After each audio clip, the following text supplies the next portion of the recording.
Hello and welcome to another Let's Play. Me, GamerWolfSix of the Smoke Room. Before we start, if you're interested in playing this game, you can get it for free on itch.io. And if you want to support the people that make this game and or get earlier versions sooner, then you can go to Patreon, which I believe is $3 a month. So anyways, on the last Let's Play, we had a choice to interview one person. And I chose Harlan, which I guess is the correct answer because he gave the most information. And then, let's see. Oh yeah, we, as in the person we picked, sorry, it's been a while since I played this game, the coyote sheriff guy, encountered his wife and son. And, you know, that's a whole bag of emotions and stuff. Let's go on a higher note. Harlan, as a grudge against James, and has regular access to most of Dora's information. Anything else? Hookers at the hip are the best information in town, but I think we did that 2 episodes ago. And Sam needs to sleep more. Let's just see. Yeah, that was... Wait, didn't we do that? Oh yeah, we interviewed the miners the pre-Let's Play before last. Oh yeah, now, time for the new Let's Play. But let me just set my face. Hold your horses. Todd's tired face pokes past the slip in the opening in the door. His fur is a bit mussed, and his shirt is extra wrinkled. You alright, Todd? Well, yes, sir. Nothing a bit of hot soup and a few laps around town won't fix. Running at this hour? Yeah, I wouldn't in this town. I mean, let's mentally recap what happened. In self-defense, I killed somebody. I told the sheriff I'd done it. He said don't tell anyone else because they might kill me. I should stick with him so that I can learn the ropes of, you know, lying and stuff. And I guess also help him with other things. Back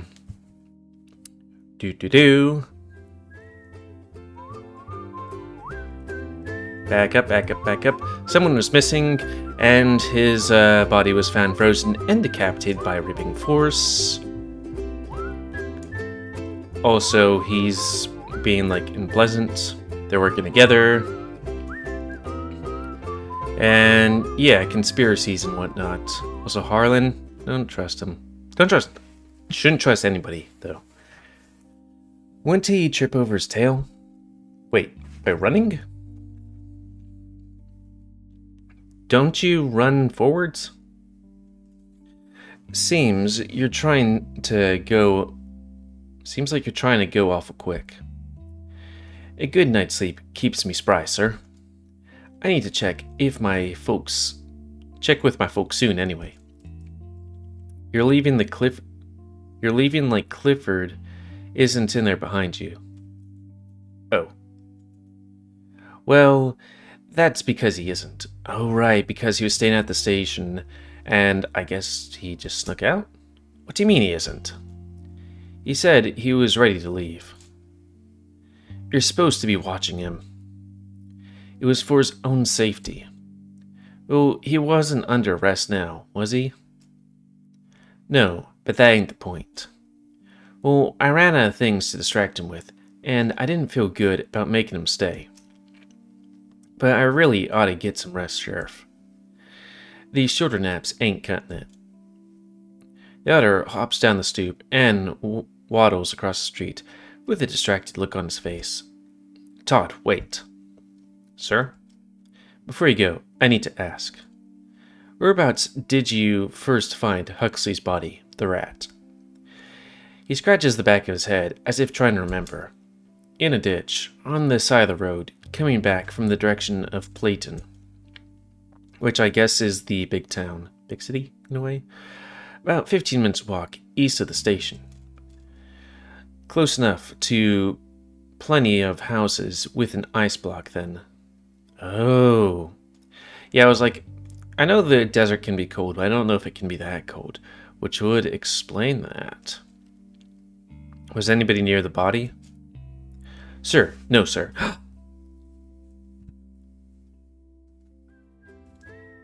But it was in a ditch. The road was clear. He must have been dumped. By a wagon?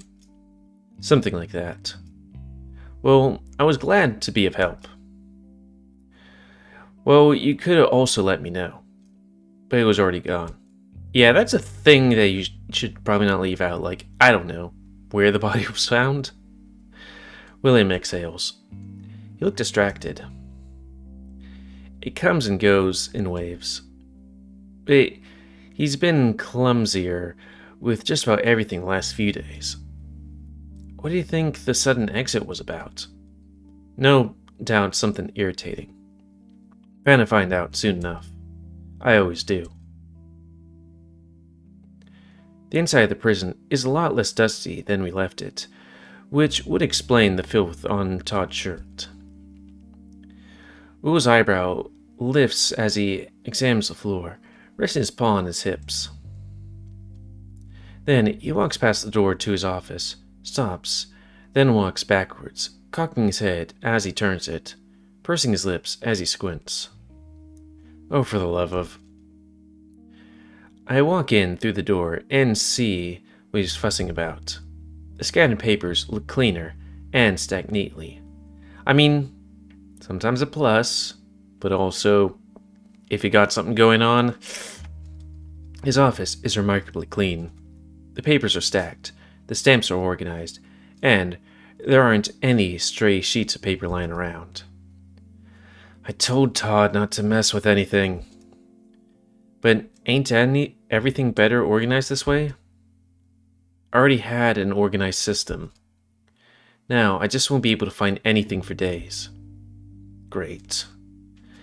I see a note, patterned stationery, placed on the table. Patterned? Note of pattern? It has a mint sent to it. What else did he leave? There's fancy lettering in ink. It says something. Says what? I do love a desk with a shine. And I do love the scent of pine. For a sheriff of reputable chief, to address everything public grievance. I know, I was thinking it was rhyming. While it's not buried neath paper sprine.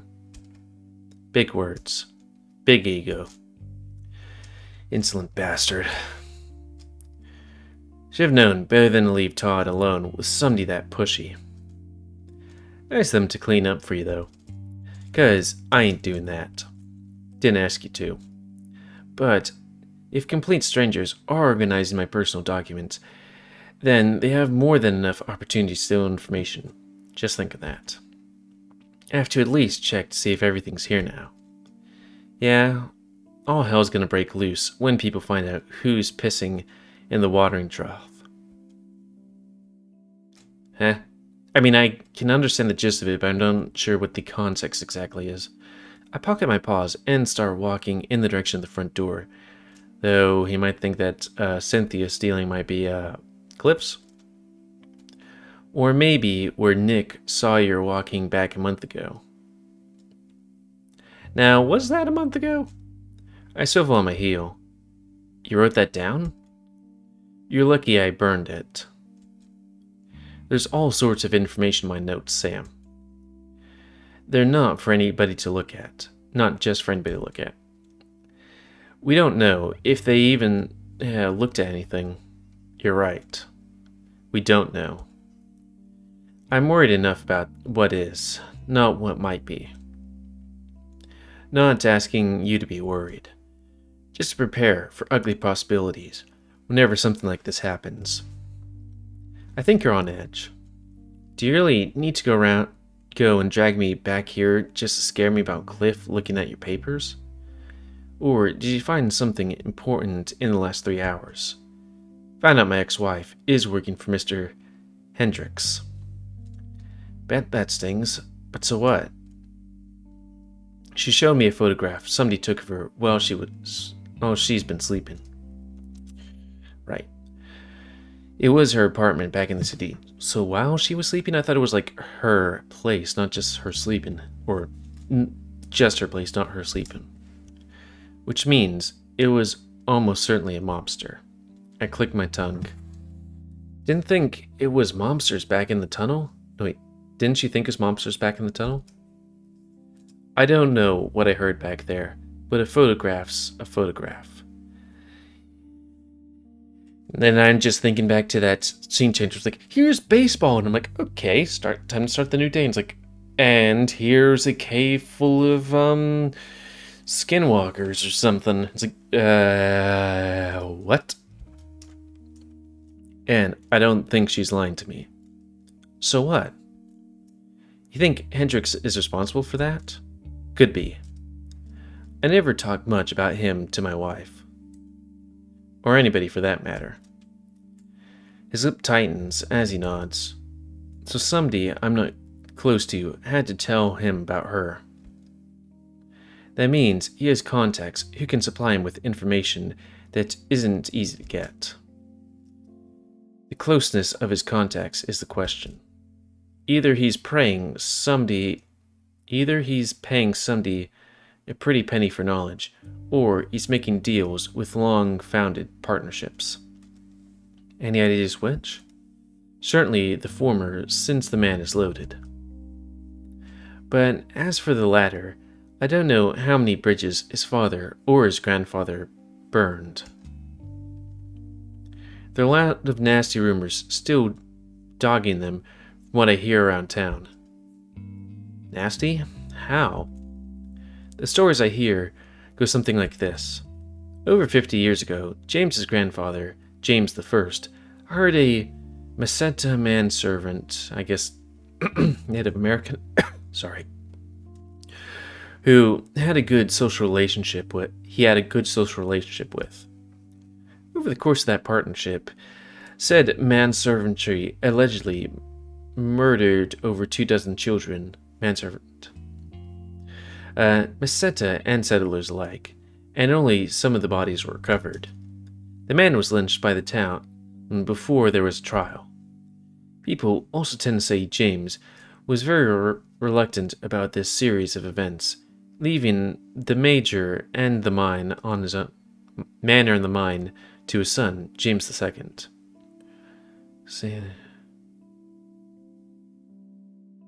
Very reluctant about this series of events? I don't understand. So, why is there so much pressure on Hendrix if that was the servant's fault? Some people say James I was so concerned with his beloved homestead getting associated with the actions of a serial killer that he was too slow to act. Others say the killer was James I's lover. I was thinking like that might be the thing, that was maybe not the first lover, but James I. But folks around here always try to say that deviant behavior all leads to the same end, so I don't know how much stock I can put into that version of events. Either way, those events cast a shadow on the family despite James II's success in the co-ownership of the mine, and James I's success with the food industry by the coast. I don't see what problems would be finding out if he... I don't see what his problems would be finding out what he needs if he has money. Well, money can get you a lot of things from people who need money. When it comes to deals and interactions between families who have had money for generations, well, that's when money only goes so far. Yeah, but they always want more money.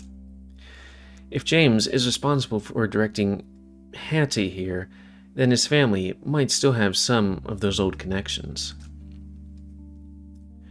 But if he didn't, then somebody else is responsible for what happened to her apartment. And if somebody had the ability to find her up north, they certainly have the ability to keep tabs on her here. And me too. Do you think it has something to do with everything that's been going on Neko? Maybe not everything. I mean, what is everything? Like, strikes? Or maybe the threat of them? Guy getting his head ripped off? Whatever's been going on around the corner. What was the thing that initially... Oh yeah, I guess somebody saw somebody go that way. But that it really isn't much. What is everything? But somebody wants to keep me busy. Oh. That might make sense. Like, here's little things around, and that will keep him off a different trail. Preoccupied at the very least. Seems like their plan's working. I'm guessing you didn't pick up any leads then? Good news. You're wrong. Oh yeah? That barkeeper at the hip was a real creep. Harlan? He's just intimidating and hard to approach. Sort of like somebody else I know. Hate James's guts. So do you. He has something against Mr. Tibbets, too. So do you. Now, Mr. Tibbets, that's Cliff, right? The stoat? Stoat. You a parrot or something now, Sam? I'm just trying to see where you're going with this. He has means and motive to want to hurt Mr. Tibbets. No, wait, Mr. Tibbets. The rat, I think, actually. He doesn't want James to do well here. Oh, right, we don't have that. Bugger. So, what are you going to do about it? Keep a close eye on him for certain. I found out Huxley's gun, Huxley, was pawned and then repurchased. So how's that helpful? Because it was bought real close to the days when it went into somebody else's hands. His drinking buddy, Reed, the wolf I think, didn't know he was missing at the time, so he couldn't have taken the gun to his usual haunts. So he left the house with the gun, or he didn't, and Marcy was around to see what happened to it. She'd at the very least know if somebody broke into her home, hopefully. So you're going back to Marcy's in the morning? Yep. Come with me again. Why? Because you notice some things that I miss. And I need to bounce ideas off somebody other than Todd. If Todd's not useful, why don't you just fire him? Because he's good with people. Also, he back up just a sec. I mean, more ideas to bounce off the better, as long as they don't spill them. And he's been deputy longer than I've been sheriff. Locals wouldn't be happy. He served under the former sheriff. Shouldn't he have been the sheriff after the old guy left? Usually, that's how things go, but that didn't happen. Might be because he's too young. The prior sheriff's leave was sudden, but City Hall sent out a scouting campaign, paraded me around town to talk about my experiences, and then held an election. The rest is history. You came off a lot more strict back then. Because I was. I wasn't used to the 6 o'clock meeting 6:15, meaning 6:15, whenever anybody makes plans around here. Yeah, I'm kind of the same way where I'm like, if somebody's like, hey, I'm gonna be here in 5 minutes, and it's like 10 minutes, I'm like, on the inside, I'm like, on the outside, I'm like, then let's make sure my face is okay. Okay, enough. But I found that the nature of a place changes you more than you'd like to change it. It breaks you when you're stiff, so you can choose to bend. I'm sorry us Hicks have disgraced you so. I meant no harm by it. I had to bend for the big city too. Hard sometimes to take my mind off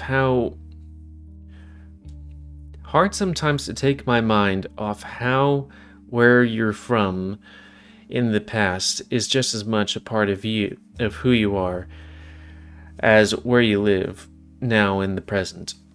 Again, that's definitely a sentence where when you begin to read it, it's like, what the fuck? And then as you read it, it's like, okay. Is that just a fancy way of saying the past will catch up to you? Or like, the past is always here? He looks like he wants to say something, but won't allow that for himself. So, like, I've been thinking about Echo. Like, this is my first route through the smoke room, and I've only gone through Echo once. I wonder if, like, I got 3 ideas. 1, there's like something in the water that messes people up. Number 2, supernatural stuff, but kind of like poltergeist, where like, hey, maybe a whole bunch of native people got killed by, you know, whatever the veritable white people would be of this universe, and put a curse on land. Or number 3, another type of supernatural thing where it's just, I don't know, eldritch horrors kind of thing going on. Who knows? Anyways, he looks like he wants to say something, but won't allow that for himself. But then, he takes a seat in his chair, sitting on it backwards. While he drapes an arm over the back and holds his wrist. Stay the night, Sam. You need me to take care of you again already? Just asleep. Might as well, since it would save you the walk in the morning. His leg begins to bounce. He can't sit still. You're still paying, right? What, you think I'm cheap? Wait. So...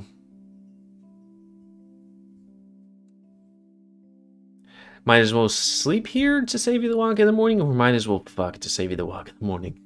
They pull back the curtains to see if anyone's moving around outside. The street looks pretty dead. Just making sure. He spins in his chair, almost like a kid. I'm wounded, Sam. I'll get you a bandage in the morning, if I remember. You comfortable sleeping in my bed again? Well, I already did it once. Just making sure. It's no trouble putting together a pallet for you. I said it's fine. He smirks a bit. Did I just see you wag? Coyotes don't wag, Sam. You saw me use my tail to keep balance. Yes. Bullshit.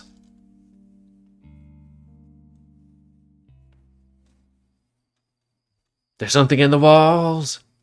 William's arm holds me by the waist while I sleep. I can tell he's asleep by the way his chest is rising. Usually I worry about getting too hot, but I often forget how cold it can get until it's dark again. I sit in silence, wondering if I'm going to hear noises again. Those noises. Scratches inside the walls. I try to listen for them, but there's nothing. That's when I realized how tired I am. Sleep takes me.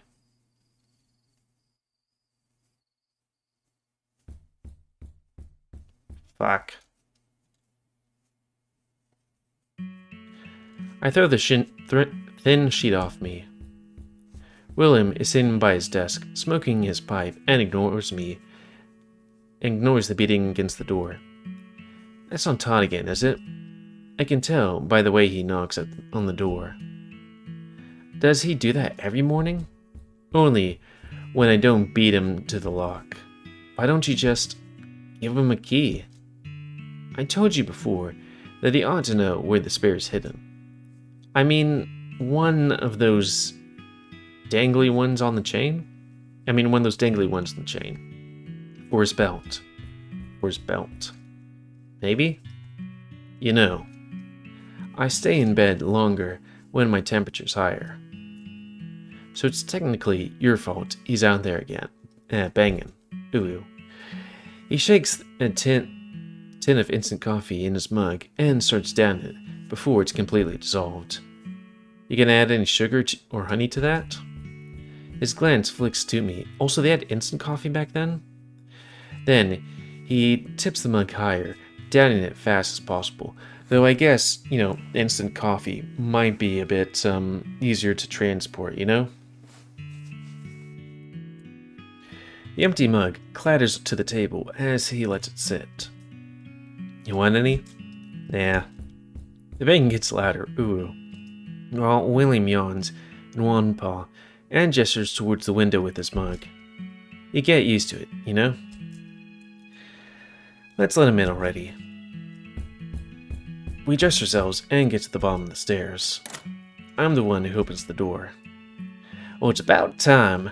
Now it'd be like, dude, I'm not gonna let you in until you remember where the spare's put. Oh, howdy, Sam. Hello. You got here earlier than me 2 times in a row. Yeah. I slept here. Now that's a relief.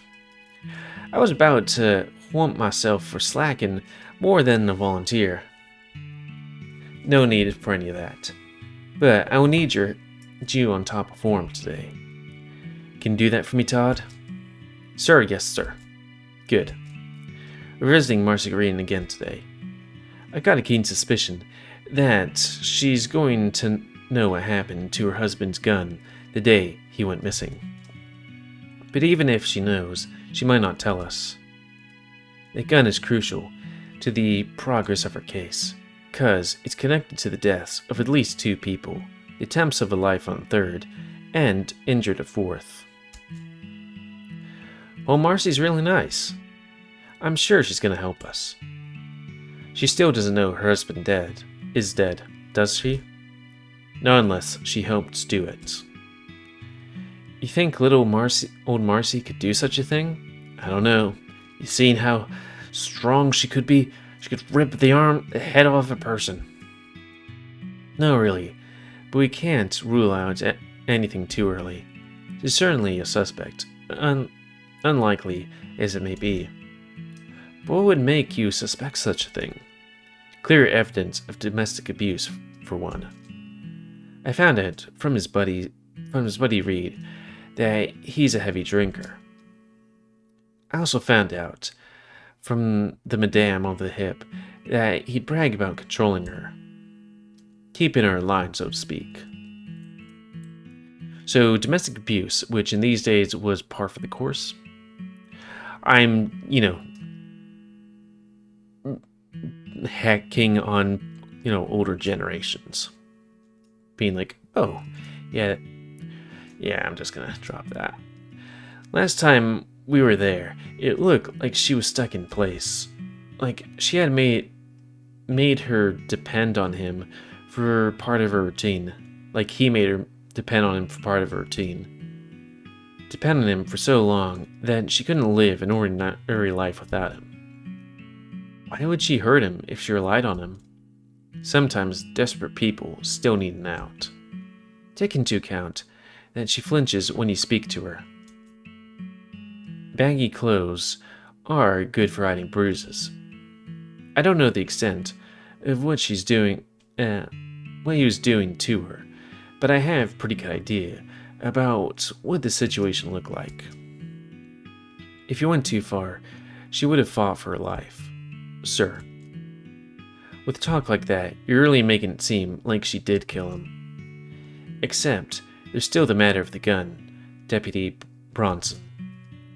If it didn't go missing with him, why didn't she use it on him? And, if she had used it on him, why would she try and throw it away? Why would she try and throw it away or give it to somebody else? She doesn't strike to me like a schemer, So the gun? I think if you find out what happened to the gun, we can get a little bit closer to find out who is involved in the death of Huxley Green, as well as who's responsible for the hit on Mr. Tibbets. And she's the only one who might know. So, what are y'all waiting for? Ready to go, Todd? Ready as ever be, I suppose. And that's a good time to call it since we are at time and we're changing scenes. I have to say, it's unfortunate that when I think of, okay, what happened in the last Let's Play, it's basically... we get to the sheriff's place. Oops. Pussy. We talk about who could be connected to the family. Talk about going to Marcy's, and then sleep, and then go talk about going to Marcy's. Though, at least, personally, I'm sorry, Clace. Looking back, it's kind of like, at least it's easier than doing Major Minor, which, to be fair, that was their first venture. But still, it's like, looking back, it's like, okay, so this person talked to this person for a second, then this person talked to this person for a second, and then I talked to this person for a second, and the same person talked to this person for a second. And it's like, okay, what the fuck is this Let's Play? But then this one's like, hey, it's pretty much one scene, you know? And, you know, pretty much same timeline, so I can actually put things together. Anyways, that's going to be the end of this Let's Play. So comment, guys, I like comments, if you like, dislike, tips, otherwise, if you like me, YouTube, and like Secret, then please like, subscribe, and check out the rest of the ground. Please remember to spend your ammo set, control the pet population. If you're interested in playing this game, it's on itch.io for free. And if you want to support the people that make this game and or get the newest version earlier, then go to their Patreon. $3, I think. I'm pretty sure I should probably look that up. And until next time on Let's Play by me, GamerWolfSix of the Smoke Room. So thanks and see ya.